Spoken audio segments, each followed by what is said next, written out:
À l'heure où les déficits publics se creusent, on pourrait penser que l'État et les autorités locales ne pensent plus qu'à faire des économies.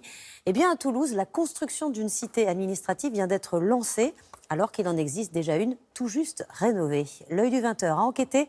Ambroise Boulay, Sarah Lerche et Laurent Desbois. À Toulouse, l'État a réfléchi à la modernisation de sa cité administrative, qui abrite notamment la préfecture. Et après avoir dépensé des millions d'euros dans des travaux de rénovation des bâtiments, il a finalement décidé d'en construire une nouvelle, juste à côté.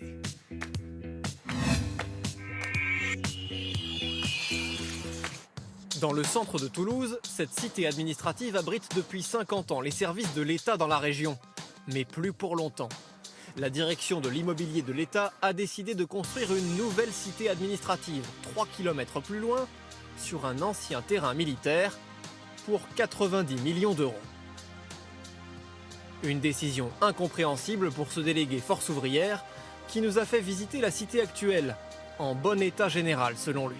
On n'est pas du tout dans l'habitat insalubre, ça c'est sûr. Il faut dire que l'État a beaucoup investi dans ces bâtiments ces dernières années.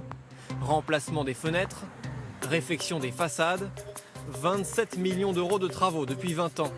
Les services de l'immobilier de l'État ont même fait refaire à neuf leurs locaux toulousains l'an dernier, dont cette grande salle, pour près d'1 million d'euros, quelques mois seulement avant de prendre la décision de tout reconstruire.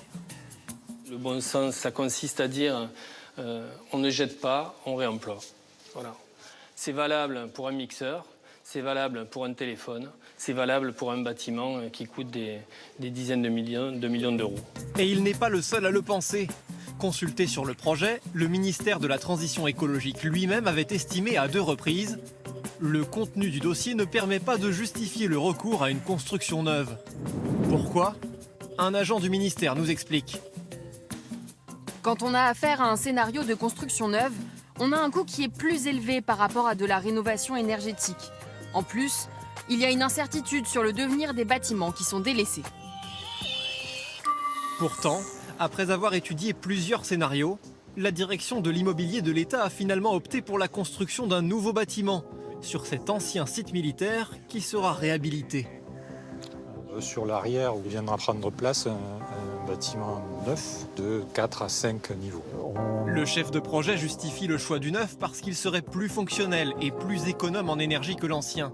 Mais alors pourquoi avoir commencé à rénover la cité actuelle pour finalement la reconstruire ici ?